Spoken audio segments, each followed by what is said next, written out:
As a huge fan of the Shantae series and a Kickstarter backer for the latest game that just came out, Shantae Half Genie Hero, I decided I'm going to review this game. But the problem is that everyone's reviewing this game. So, how do I remain exclusive, you ask? Well, how about an interview with WayForward's Matt Bozon? That's right, we're going to be sitting down, talking on the phone with Matt Bozon in just a few minutes. I'm super excited. We're going to look at exclusive behind-the-scenes content and information about the Shantae series. I'm really looking forward to this. Well, maybe I can even get some swag out of the deal. Well, wishful thinking, I suppose. Let's go ahead and take a phone call. All right, it's ringing.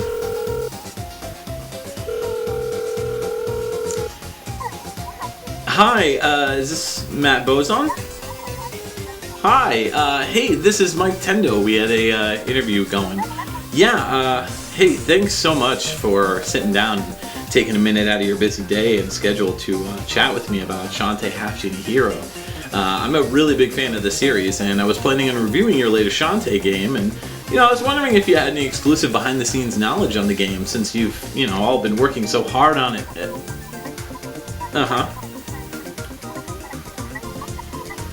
Okay. Huh. Alright, he wants to give me a harebrained, introspective look that speaks volumes about Shantae's character. Sorry. Yep, okay. Okay. Yeah, that's an odd way of putting it, but sure, okay, I guess I'm on board. You want my address? 1 week? Okay, alright. I'll talk to you in a week. Thanks. Weird. I just got a package from WayForward! Oh man, I'm so excited. I can't wait to open this. I mean, I don't really understand why I needed to wait a week to speak with Matt Bozon. He wanted me to call him back shortly after I finished the review. It's a little weird, but he said this was integral to my review, so I guess whatever's in this box is pretty important. It could be anything. I mean, it could be exclusive art and documents from the game that have never been released. It could be an exclusive, swag merchandise that never made it onto the Kickstarter. It could be Jake Kaufman. No, definitely couldn't be Jake Kaufman. Well, not Jake Kaufman. No. Alright, well, let's go ahead and open this. I mean, what could possibly go wrong? I'll tell you what's wrong. A harebrained, introspective look that speaks volumes about Shantae's character. Yeah, WayForward, you got jokes.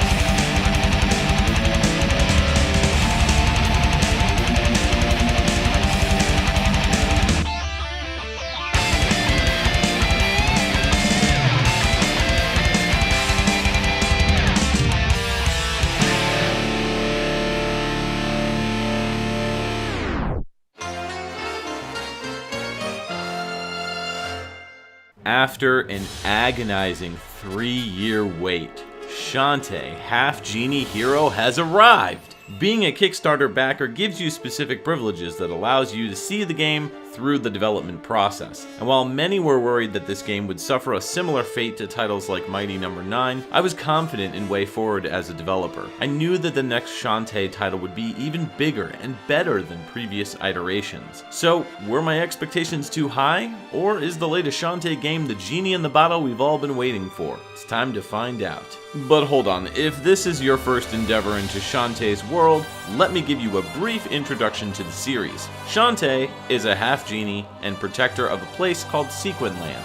Her arch nemesis is Risky Boots, a beautiful but evil pirate queen who has been showcased as a more complex foe than your standard main villain. Shantae has friends and family throughout the town that help her as she travels the globe with each new adventure. The series first got its start on the Game Boy Color back in 2002 and was the perfect swan song for the system. The story involves Shantae trying to stop Risky Boots from using her uncle's steam-powered machine for nefarious schemes. Shantae uses her hair like a whip to attack and can collect transformation dances that give a rhythm style to the gameplay while trying to engage these transformations. Later titles dropped this mechanic, but continued allowing her to transform, aside from the third entry which saw her utilizing pirate gear she found to her advantage. Because it launched after the Game Boy Advance, Shantae on the Game Boy Color did not do so well. It had a low print run and low sales numbers because of that. But that's why it remains a collector's item. And yeah, before you ask, it's real and it's spectacular.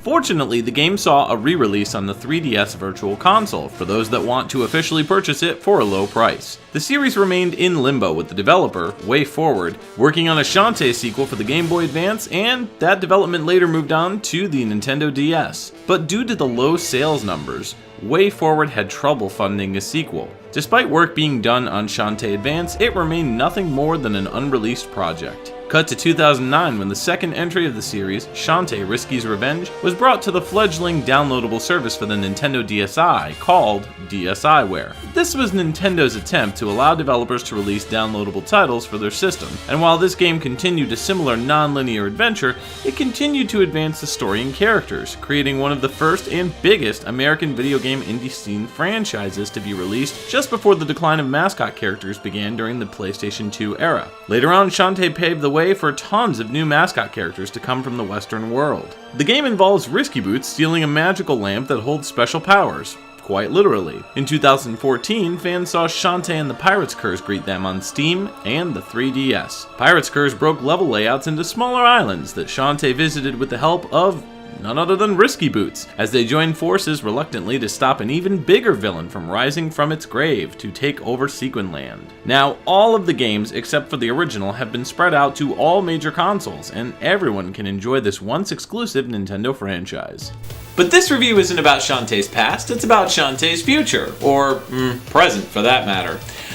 Half Genie Hero was a Kickstarter that came out in 2013 by WayForward, and they wanted to see how much money they could get to make an HD adventure, and well, 3 years later, here it is, Shantae Half Genie Hero.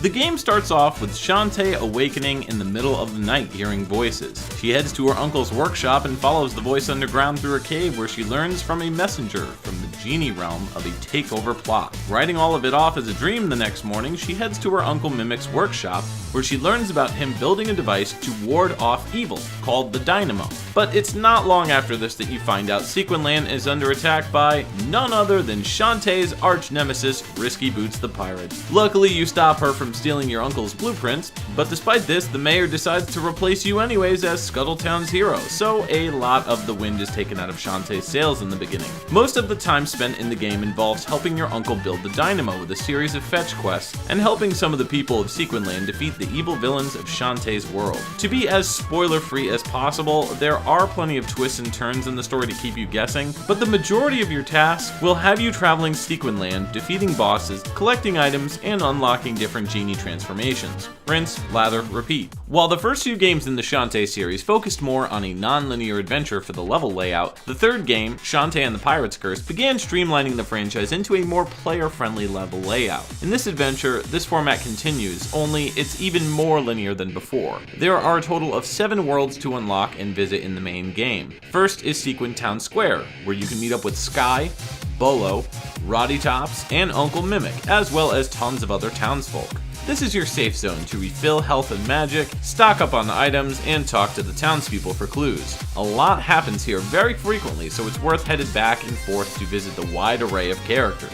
After defeating Risky Boots on the Main Street locale, you'll be able to eventually visit Mermaid Falls, to rescue maidens being turned into mermaids, followed up by the desert-themed Tassel Town, where you'll climb a high tower. Then it's off to the races, where Shantae speeds off to Cape Crustacean Raceway. This later leads to traversing an airship onslaught before you hit up the ghostly grimace of the Hypno Baron's castle, before heading to Risky's lair towards the end. So if you don't count Sequin Town as a level in the game, there are technically 6 locations to explore.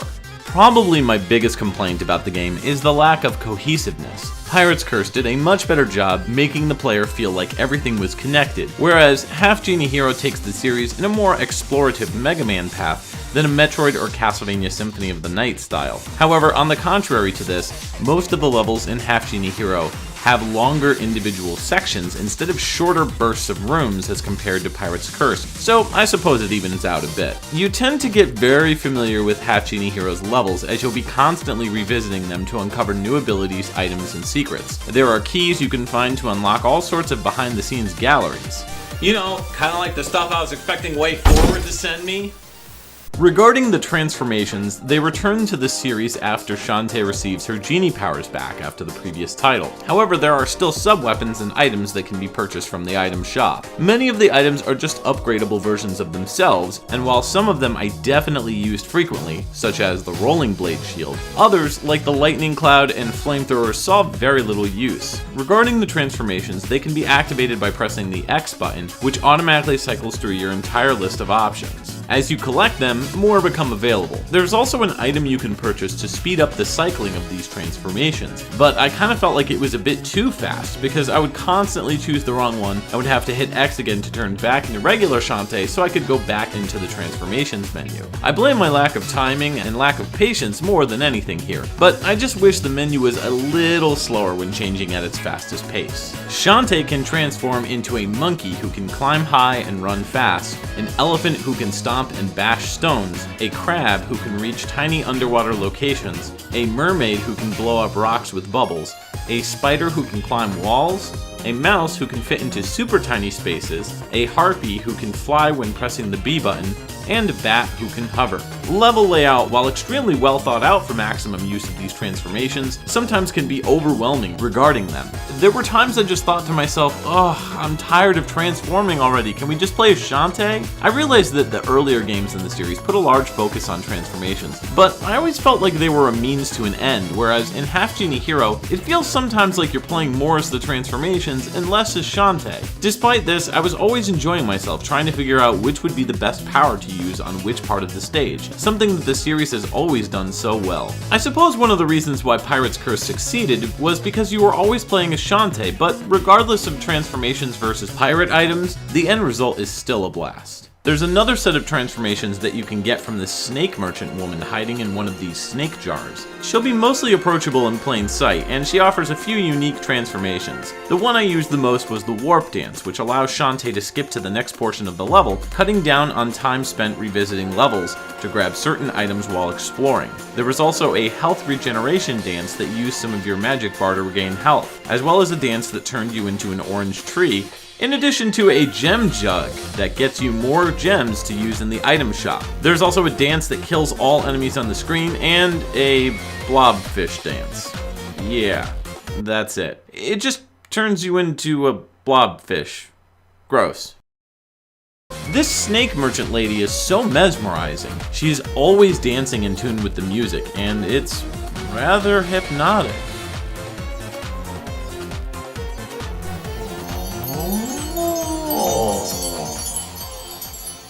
So, final verdict on the transformation dances in general is I feel like there's just too many to get acquainted with in just such a short time. Now, I know there are still some planned extra levels that will be released as downloadable content, but between the crab and mermaid dances and the harpy and bat dances, I feel like these could have been shifted into one transformation of each type, one sea and one air. However, I'm hoping that the extra content coming later this year will expand the game so it doesn't feel like there's barely any room to use these dances. I think the reason why the game feels so much smaller to me is because of the size of Scuttletown. In previous entries, the world felt so much bigger thanks to Shantae and friends' smaller sprite size, but with the bump in graphics and resolution this time around comes larger, cleaner sprites and a smaller world. While I like the linear layout here, it makes the environments feel less expansive than in previous titles. I also noticed some small graphical errors which may have been overlooked. Take a look at Roddy Tops' leg on the sprite versus her profiled picture. This is easily fixable with an update, but it looks as if the sprite was mirrored the wrong way as it shifts to the other side when she turns. There's more voice acting this time around than on Pirate's Curse, but the selective vocal read bums me out, because this game really should have been fully voiced. I'm unfamiliar with the Steam, Xbox One, Vita, and PS4 versions, but on the Wii U, The voices are completely overpowered by the music. There's no adjusting these in the settings, which is a shame because I generally turn sound effects down and voices and music up. Perhaps it is a balance issue, but the same problem happened with the release of Freedom Planet on the Wii U. So here's hoping that this is just a temporary bug that they're going to fix. The writing and dialogue in this game is some of the best in the series. Shantae and her pals have always been hilariously written, and Half Genie Hero spares no expense, bringing ultimate laughs through clever and witty wordsmithing. I mean, they even used an insult I would have used.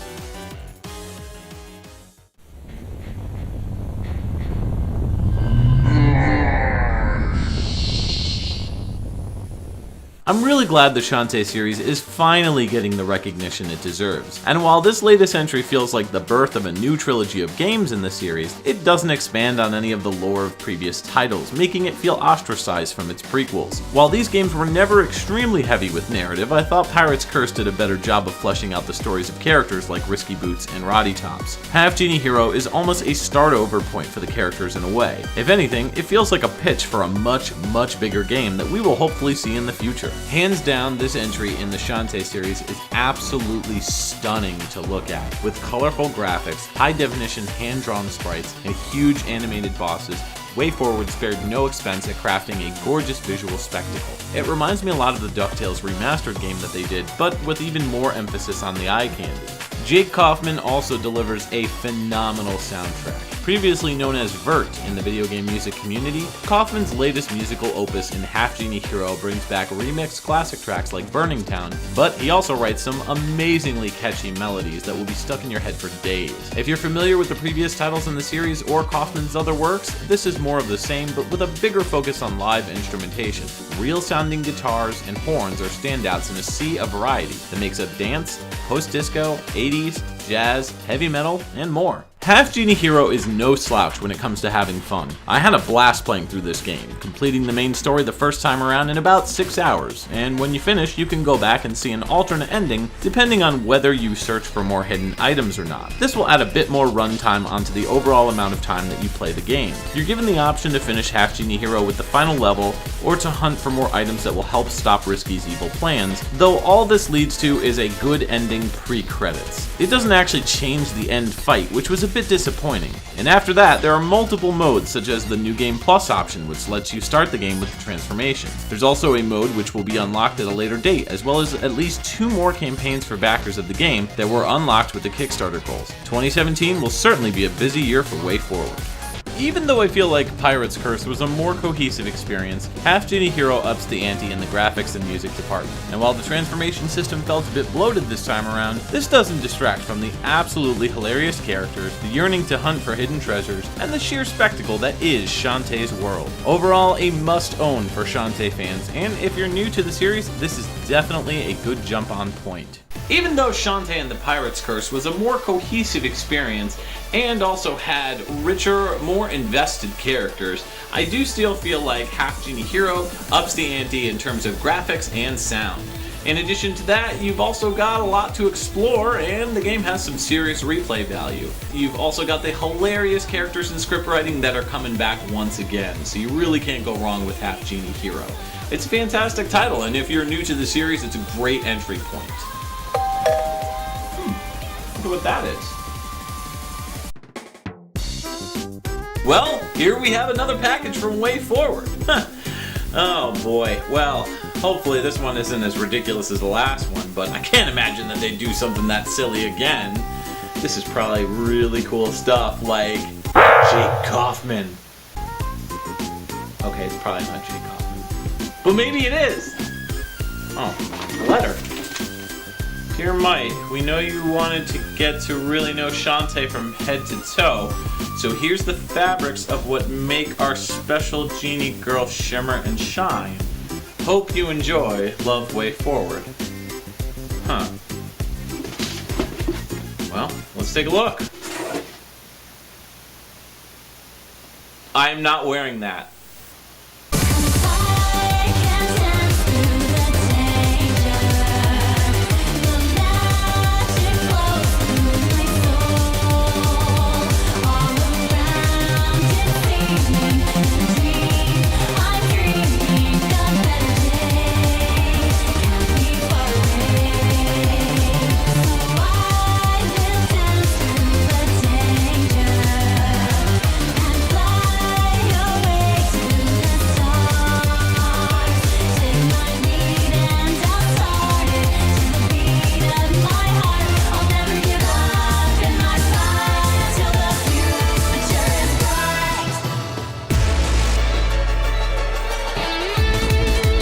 Did you miss the Halloween episode? Well, fret not. Click on the left-hand side so you'll be able to watch it. And on the right, if you're looking for more hair-whipping goodness, Kabuki Quantum Fighter review right there. And if you like what you saw overall, click that subscribe button so that way you can make sure to stay tuned for the latest content.